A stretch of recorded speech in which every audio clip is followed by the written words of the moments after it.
Only one of your programs is ranked by the FT. Why would I study an unranked program? Because you're interested in different content, right? But I have to justify my course of study to my parents who are paying for it. They're paying for it to get you to get a good job, right? At the end, so that's what counts, getting a job. Yes, but maybe the employers, again, they're going to ask me about where I've been and what I've done. If I can't tell them that my program is ranked, was it worth studying?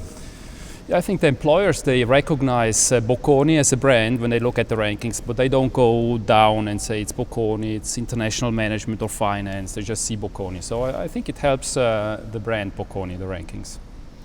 Bocconi's MSc in International Management is ranked 17th worldwide.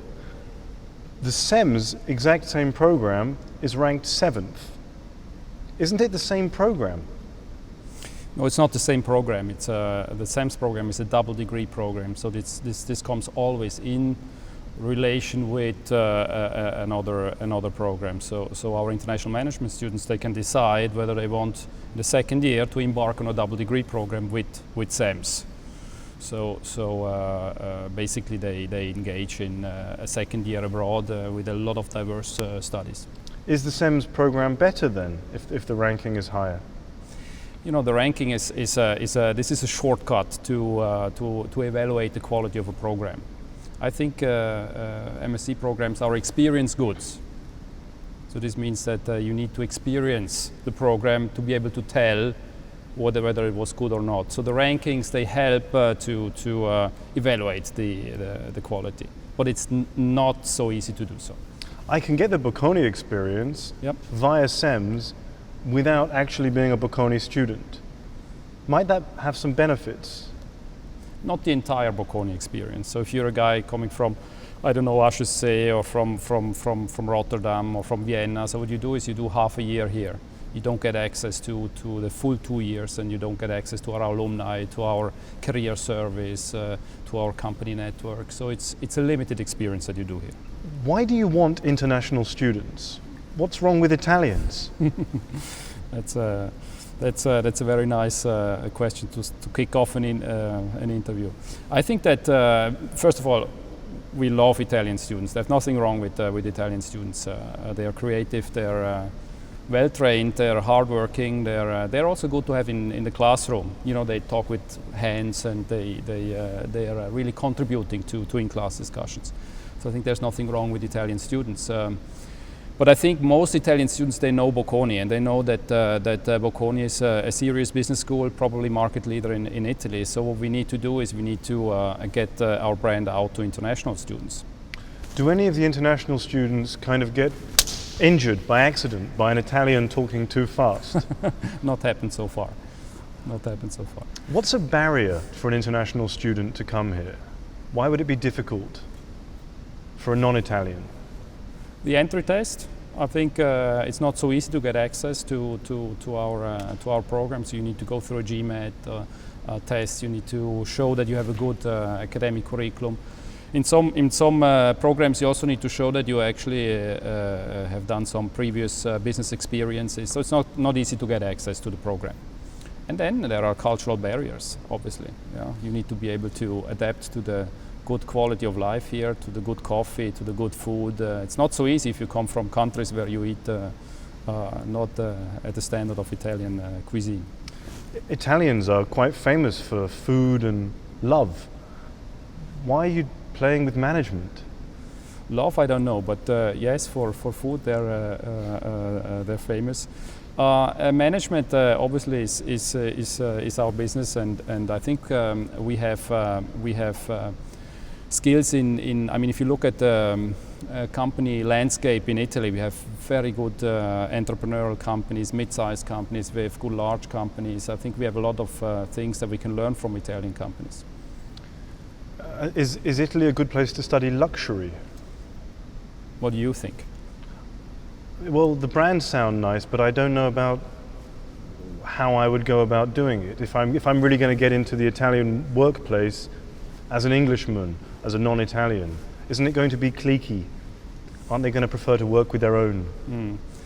I mean, you want to study a phenomenon where there is some kind of a center of excellence, and I think Italy is known for several made in Italy segments. Luxury is one of them. I mean, fashion, it's a jewelry, it's design. We have a lot of segments where we are excellent. What's the difference between international management and Italian management? The language is one difference, but that's only an obvious difference. International management, you were asking before why we want international students, and I didn't properly respond to that probably. We want international students to create an international atmosphere in the classroom, because this is what they will find afterwards in companies, right? So in order to create a classroom experience that is similar to what they will find in companies afterwards, we need around 40-45%. That's what we have international students. How many of the international students come via CEMS? Very few. Very few. On a graduate school basis, we have 70 slots. This means that 70 graduate school students, they go to other CEMS students, and in exchange we get 70 students coming here. But overall, Bocconi has, I would say, over 1,200 exchange students every year. Coming in? Coming in. And how many Italian students go out? More or less the same. So there is a balance. So I send you one and you send me one. Then there is a free mover program. This means that our students, they can actually go on their own. So there might be a slight overbalance there. They can go on their own? They can go on their own. It's an adventure, yes. So we have a large network of partner universities. So if they say, I don't like what you offer, or we don't have enough slots for them to go, they can decide, I contact the university, I choose my courses, I do the courses. Before I go there, I ask my professors, will you recognize this course as part of my curriculum here? And then they go. So paying an additional fee. Could I organize for myself a semester somewhere in Brazil or Argentina, like in the summertime maybe? You could, but we also have double degrees there, so I would first try with a double degree. Actually, if I go on my own, I'll have a bit more liberty to set my own way, won't I? A little bit, yes. Yes, in terms of choosing the courses, not in terms of how much you work. Do students come back after they go on their own? They want a certificate, right? They come back, yeah. With a lot of experience. Is CEMS for generalists or specialists, in your opinion? Well, CEMS is for generalists, because you have a first year of general management courses, so you go through all the functions, and the second year, again, you have a rather generalist curriculum. You can specialize a little bit at the end through your thesis, through your internship that you make, so there is a possibility to specialize. The double degree, why does anybody need 2 master's degrees? Who's going to be impressed by an extra 2 letters or 3 letters after my name? Some companies, they actually require 2 degrees. Egon Zehnder International, for example, the famous executive search company, if you want to work for them, then you need to have 2 degrees. 2 master's degrees? 2 degrees. It can be a doctorate and a master's degree, or an MBA and a master's degree. They want to have 2 degrees. But it's not about impressing with certificates. I think you really learn a lot making a double degree, because you go into a different country. You embark on a completely different experience. Why would I not do a double degree? Does it take more time or cost more money? It's a little bit more complex. It's a little bit more work. You have to engage with other cultures and with other systems, so it's less of a hassle if you do it here. Yeah, and you can have lunch at your grandfather's place or whatever. But we see that students it doesn't take longer for them to get their certificate.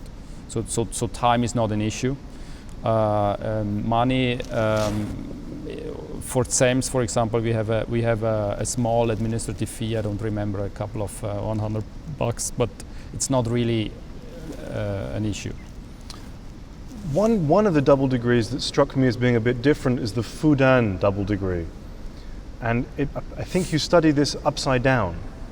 Most of the degrees you start in Milan and then you go abroad. Here you start in Fudan and then you come to Bocconi. Mm-hmm. Are those students out of synchronization for their studies?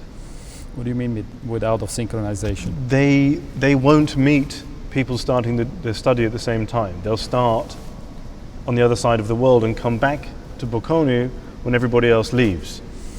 Yeah, they synchronize with different people. That's correct. So they do their first year in Fudan, and the curriculum is exactly the same as we have here. What is also different is that they when they go abroad, they study with 30 Bocconi students and 30 Chinese students. So the exchange is bigger. Usually, when you go and make a double degree program, you're one among few. 2, 3, 4, 5 Bocconi students. There are lots of different options for double degrees. You say you can make your own course. There are loads of different exchanges in each different speciality. Given that there's such a diversity of paths, is there anything common to MSc graduates? Is there anything common? That's a good question. It's like when you ask a General Electric, what's your source of competitive advantage? I mean, there are a lot of different segments. I think General Electric has the management culture as a competitive advantage, or they have some skill set how you manage the company. But usually, when you ask manager, what is your source of competitive advantage, you get very general responses. And I'm afraid I have to give you also a general response. I think if I would mention one, I think Bocconi is distinctive in the way it integrates practitioners and the company network into the classroom activities. I think our students, they are really exposed to practical issues. But with the Fudan double degree, I'm confused because I think a lot of the balance of the program in Bocconi is the other way around. You study intensely in the first year and you start to get internships and practical experience in the second year. You study intensely in both years, I would say. But does it have any impact on that signature, that Bocconi practical signature, to study in Fudan first? Does it in any way dislocate the program? It makes it more difficult. Yes, absolutely, and that's why we only allow Bocconi students that made the Bocconi bachelor to actually get into the double degree program in Fudan. Ah, okay. So they get their signature from the bachelor degree, the way we work and the way we think about management, and then they go to Fudan, make a cross-cultural experience, and then they come back with, I mean, you're right, with a little bit more diverse set of experience in the second year. So actually it's just designed to get rid of some Bocconi students for a year. No, we have I mean, the demand is really high for this program. The Masters and we don't get rid of them because actually we teach a lot of these the classes in Fudan. I myself, I was there for 7-8 years teaching corporate strategy. The Masters in Management, as we've mentioned, is ranked, it's talked about. Yeah. Do the other 9 management programs at the Masters level get jealous of MIM students?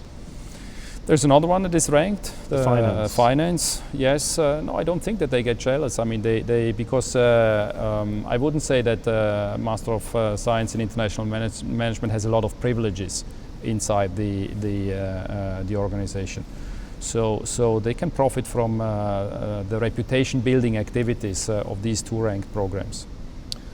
What can I study in English only from the choice of master's degrees? These 9 programs that you just mentioned. Marketing management, you can study international management, finance. There will be an English class of the management program. You can study innovation and technology, you can study arts, media, culture. I mean, you can study a lot of different things. I counted 6. You counted 6. So maybe the 9 is turned around. Maybe it's turned upside down. I need to, yeah. But will I need to have some of those, in each of those courses I'll have to have some other languages to pass the course? Okay, but these are language exams. Oh, so I don't actually study the subject matter? No, not necessarily. Okay. No. So you can decide, because in the second year you can decide what courses you take. If you're an international student, you don't feel safe with Italian. You study English courses. So actually I can get courses in English. I can get through all the language requirements with language tests. Absolutely. I don't need to study No. any of the courses in my second or third language. Yep. Okay, thank God. Yeah. Okay, that's a relief. The MSc in Innovation and Technology, who is that for? Who's it targeted at?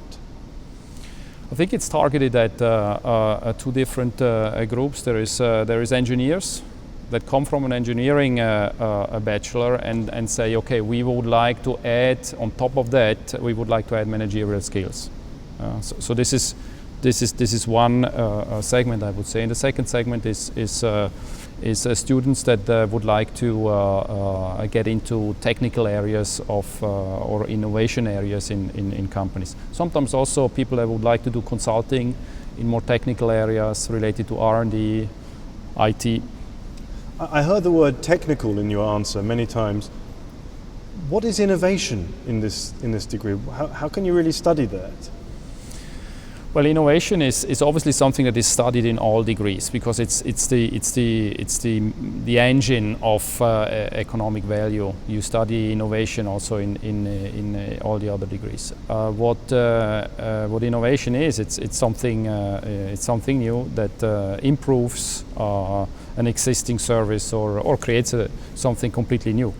So how can you study this? You look at innovation processes, you study new technologies, you study the relationship that companies have with their consumers. So open innovation is a big topic, for example. How can you include the customers in the design and development of your new product? Isn't that marketing? That's, I think innovation is a cross-functional topic. So this means you have the marketing people, you have R&D people, production, maybe strategy. So is that a degree then for people who are probably covered by the technology part of the title to broaden them a bit with the innovation? Why is the word innovation in the title of this course if innovation is always taught in every course? But not as a focus, okay?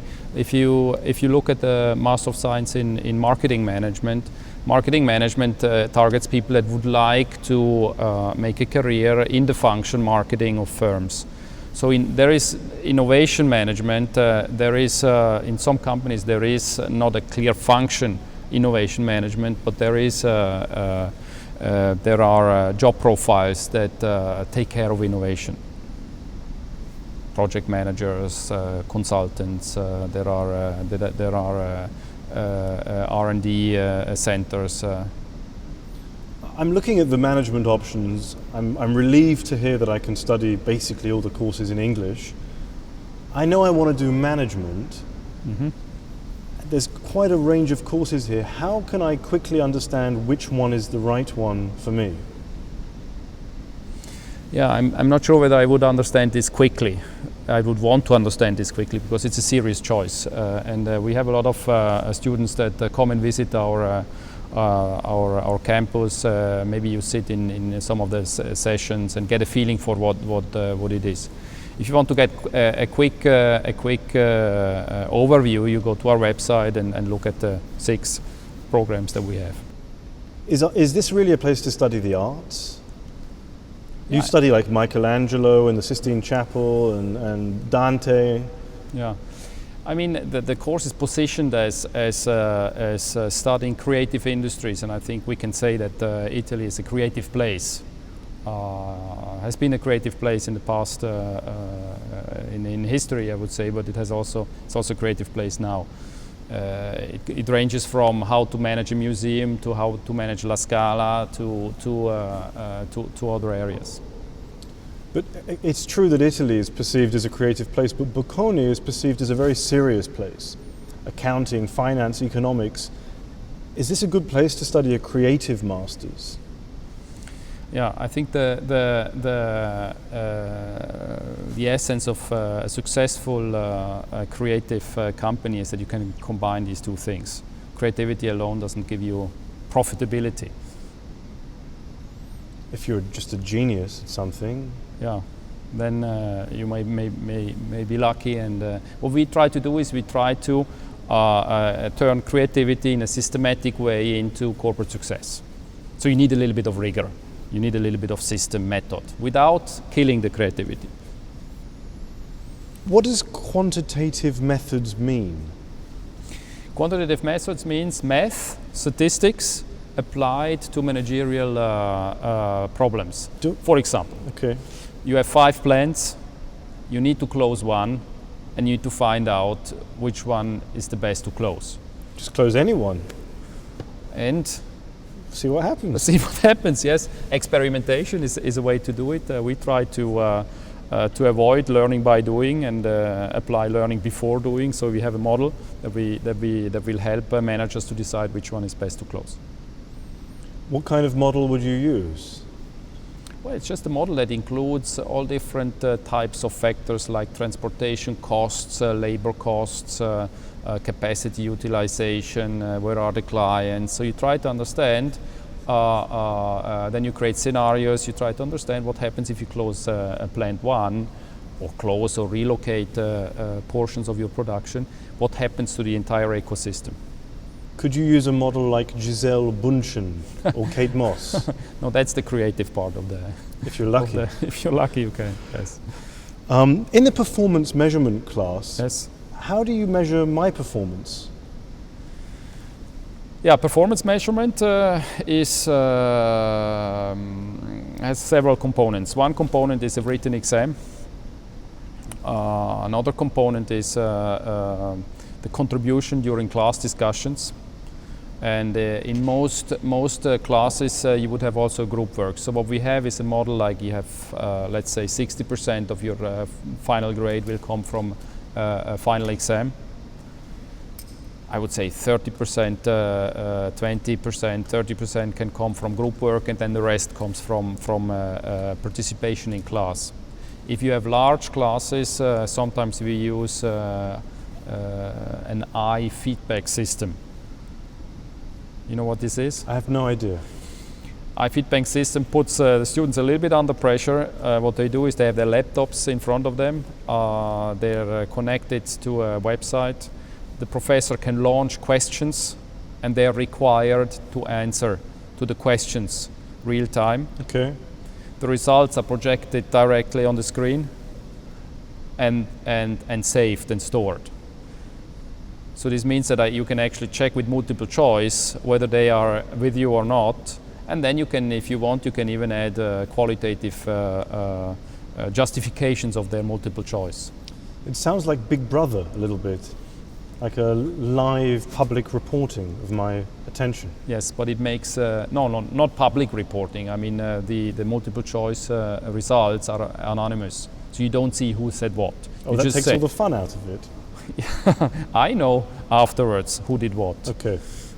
But I can also ask as a professor. It makes it really, the discussion, if you say on a scale from 1 to 10, who would do this, or what is better, to do this or this? What do you think about a specific issue? And then you have 95% of the class saying you should do this, and 5% saying we should do this. So I can ask in class, who said this? Yeah, and then they, if they are brave enough, they can say it was me. Yeah, and then we discuss. There's something called collaborative competencies. Yep. What if everybody in my team is a pain in the ass? How can I pass? Collaborative competencies is actually a course that you have to attend, but there is no pass or fail. So if you attend and go through the pain, then you're fine. Can I sleep through this course? You can sleep through this course. Never happened because it's so interactive. A lot of fun games, experiential exercises. So it's very hard to fall asleep. But the collaborative course, the collaborative competence course, gives you the tools to reduce the pain in your group work. because we make groups centrally. So this means you cannot go and work with your friends. The program director decides who is in which group, and usually based on criteria of diversity. But I don't actually need to collaborate with anybody, I just have to show up. In the collaborative competence course, which is a 2 days course, it's a kick-off seminar. Okay. But then afterwards, you have to collaborate in the projects, and some courses have peer evaluation at the end, so your colleagues will evaluate you on your performance, and if they say that you have not performed, your grade will be lower. There's a course, Making Decisions, International Product Launch. Yes. What if we're discussing a product launch and we decide not to do it? Would I fulfill the criteria? You can make a decision not to do the product launch. Mm-hmm. Maybe that's a very trivial point. What is this course? No, the course basically, and this is also correct, you asked about differences between international management and management. So the international management course looks at multinational firms and looks at the multinational aspect of certain activities. So you can launch a product nationally, or you can launch it internationally. And the international product launch poses different issues. So going through the decision areas gives you some tools to handle this issue. You can at the end decide not to launch it internationally, but you still have learned the tools to do so. In the second year, there's something called free track. What is it? Free track basically means that in some Master of Science programs, the 3 courses, you can choose them without any constraints. So you can take the whole offer from Bocconi or the international partners, and you can include this in your curriculum. According to the prospectus, I can do an internship or similar activities. What similar activities can I do? An internship means you go to a company and or an organization outside and work for this organization. Similar activities are, for example, you can work for a research center in Bocconi. Okay, so because I want to do a PhD afterwards, it could make sense to during the Master of Science program to work with the research center on research projects with companies or with empirical data, which helps you then afterwards to decide whether you want to add a PhD. If I do my own startup, can I do, instead of an internship, work for myself for a few months? It's at the discretion of the program manager to decide whether you can or you cannot do that. You need to control it. Otherwise, somebody works for the ice cream shop of your I don't know, grandfather, and you have an internship. So we control what they actually do, and they have to report. But okay, so I can't just go and sit in a pizza restaurant all day with my own project instead of an internship? No. Okay. Never mind. Sorry to disappoint you. I have to write a thesis. That sounds absolutely terrifying to me. Please, can I not do it? The answer is no, you have to do it. But the thesis is a very nice way to actually, for some students, to get a job. Because you make an internship with the company, you identify an issue that is of interest for you. You work on this issue, and during job interviews, you have something to say. You have something you're an expert in something, so you talk about your thesis. Isn't a thesis a bit sort of academic? Wouldn't they be more impressed with my results? Now, there is a difference between the bachelor thesis, so the 3-year program. That's kind of a business plan. It's an idea. It's something a little bit more light. Master of Science thesis, what we want to test there is whether they can actually identify an interesting issue, which is complex, reduce complexity, and apply rigorous methods to come to a conclusion. So it helps them really to train their brain. and I think it's a wonderful way really to finish your studies, because you take all the subjects that you like best, and you develop specialized knowledge on that. You say it may help me land a job. My impression is that somebody working in a company is not going to read my academic thesis based on my internship. It's a lot of words. Who has the time to read my thesis? Yeah, but in the interviews, and some of our students, they have to go to a lot of interviews. I mean, through a lot of interviews to get a job. You have to talk about something. You can talk about your internships, but then they also like to talk about the thesis. It's not that future employers, potential employers, they read your thesis. Some may do that, but most would not. But you have something to talk about during the job interviews. Are you teaching these bright young minds to be managers or leaders? What's the difference? I'm asking you. So the response is we do both. Obviously, management, I would say, is be able to do the things right, and leadership means be able to do the right things. So I think the basis in our education is really to teach them to do the things right. You know how to make a marketing plan. You know how to optimize the manufacturing footprint. You know how to do certain things. So these are practices. Then leadership means that you take an area where you feel you need to change something. So it's something about being proactive, entrepreneurial. And I think what we want to teach our students is at least a desire for it. What we want to avoid is that they leave Bocconi and think that in the next 3 years they will be named CEO of a company and be leaders only. Okay, so there is a little trade-off here. But there seems to be another trade-off which I'm worried about, which is if I'm trained to be a manager to do things right, am I going to be able to get into the mindset of doing the right things? I spent 2 years thinking one way. I'm not going to wake up tomorrow and think differently. You know, I've recently done a study on resilience, on the capacity of firms to absorb shocks, and developed a new measure. And I won't bore you with all these kind of things. But what we discovered was that top management teams that are composed of functional specialists are more resilient. So this means that top management teams that have a strong specialization in one thing are performing better in rough times than a top management team composed of generalists.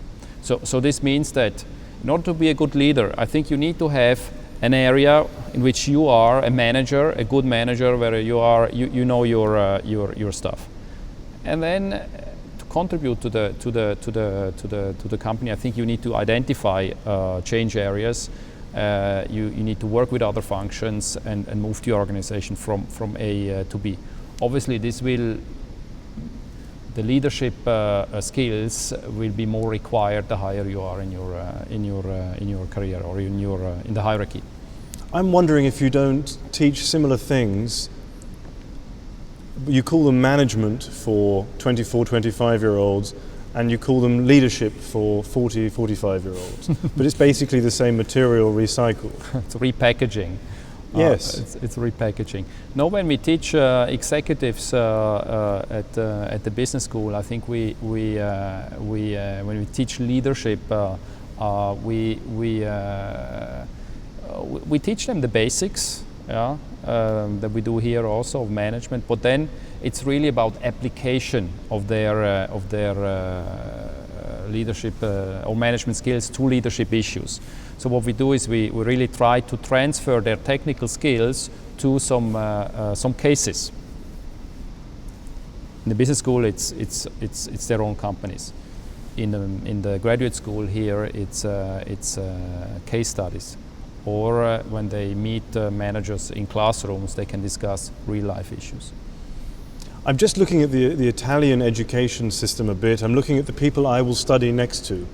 I come from outside of Italy. I'm studying next to these Italians who've done their BA, maybe in Bocconi, maybe elsewhere, are they more likely to be thinking like managers or like leaders? In relation to you? Well, no, not in relation to me. They've gone through a rote learning process. There's been Yeah. multiple choice. They're very good at playing the game. Yeah. They're going to be very good managers. I want to be an entrepreneur. Yeah. Is it good for me to study alongside these managerial thinking people? Yeah, I think that, as I said, progressively in the university career, leadership becomes more important. I think in the bachelor program, it's a little bit about learning the tools. In the Master of Science program, it's really about applying these tools to concrete issues. So I would say that if you start a program here in Bocconi, you will see a lot of people that are entrepreneurs or want to become entrepreneurs or want to become corporate entrepreneurs. So go into companies and try to change things there. Your students are also your biggest client base. You're a private university that's mostly funded by tuition. Yes. What do your students ask for? How do you make your clients happy? This depends a little bit on the various segments, but they ask for good content. They ask for good class experiences that then leads into a job. So they want us to prepare them for the job market. Okay.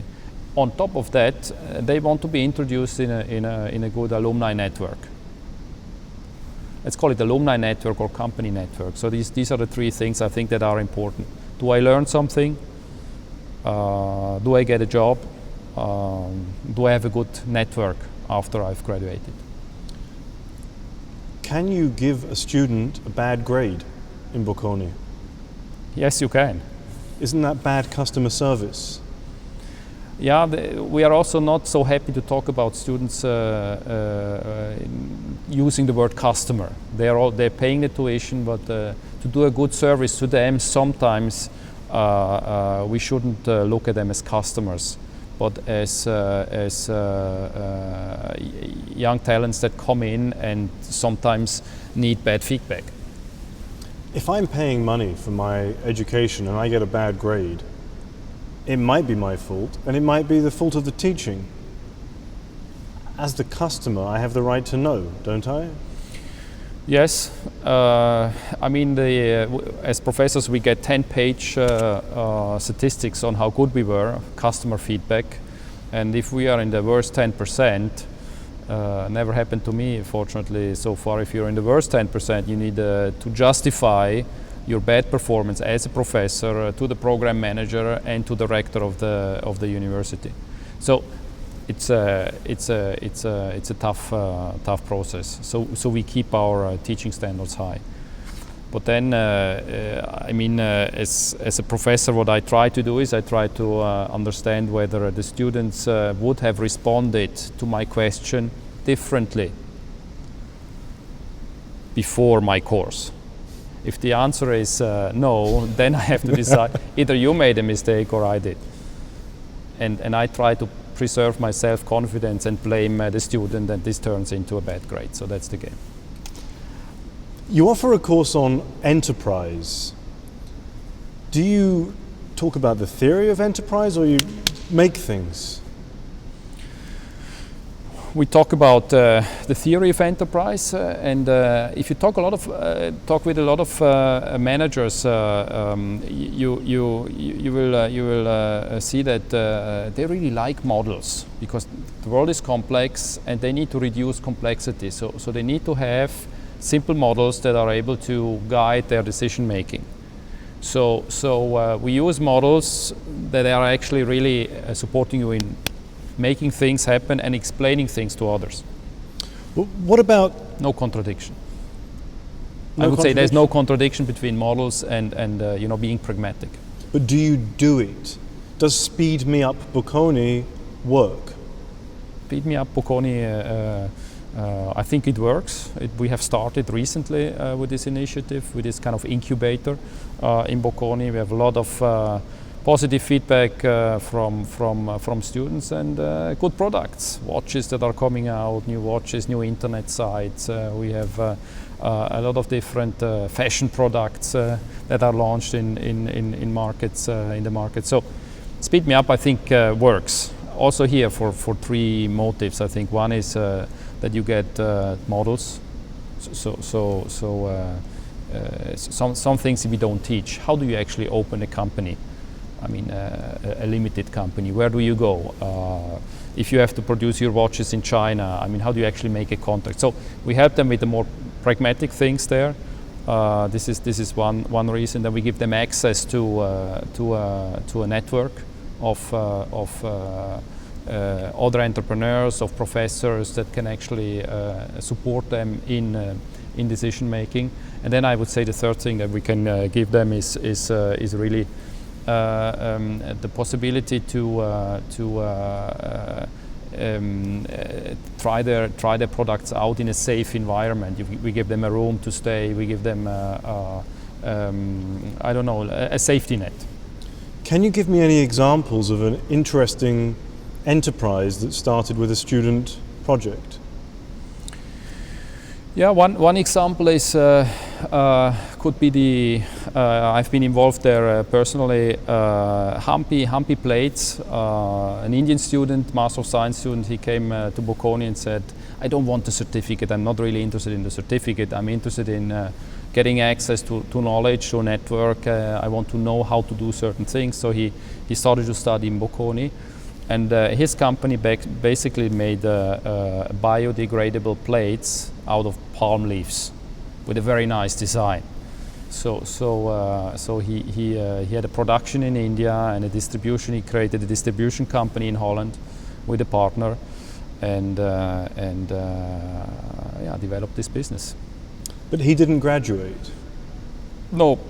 He did not graduate. He didn't want to write a thesis. I think at the end it may be a pain for him. No, but his goal was not the certificate at the end. His goal was to learn certain things, and he was happy. He learned. I mean, he misses, I think, two or three courses. He still can do it. You know? I mean, never say never.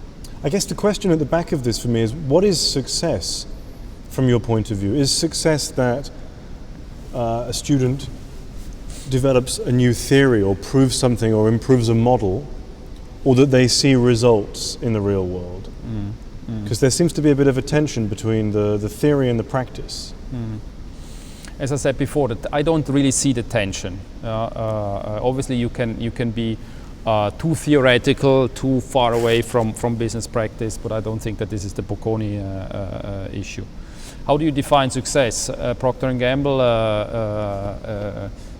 they had a guest speech here in Bocconi where Dr. Ciserani, I think he's vice president of Europe now, he said that if Procter & Gamble goes below 20% of the failure rate, then we do something wrong. So to fail is part of an enterprise, of a company. And if you're not aggressive enough, you make a mistake. So I would say that with Speed Me Up, going through such a process is an incredible learning experience. So you really learn how to set up a company, and I think that's a success. Then if you can turn this into a commercial success, wow, great. The Masters in Management's been around now for around a decade, just under. What are the graduates who are approaching their 30s doing now? I think they're progressing in their career, and we monitor them. We try to see what they're doing, keeping in touch with them through our alumni network. They're making good careers, very diverse in very diverse industries. I think we have around 20% of the students, they go into finance, 20%, 25% maybe go into manufacturing companies. Then we have another 20% that go into consulting business. And then we have another 20% that go into let's say, other services, and then a lot of different other aspects. We have a lot of students that actually come from entrepreneurial families, and they go back to their family businesses. So 20% of the Masters in Management end up in finance. Yeah. So you can go from the Masters in Management... Masters of Science, I would say Masters of Science, 20%. Okay. So there is finance, management, international management, and all the others. Okay. So a lot of those would be people that specialized in finance. Not a lot. I would say if you look at international management only, I would say it's also about 20%.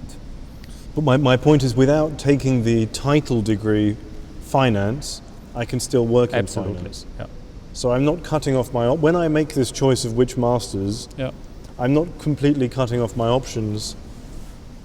No, you're not. I would say that if you want to create derivatives, then you should better study finance and not management or international management or marketing management. But if you want to go into investment banking, then I think you can also come from other degrees.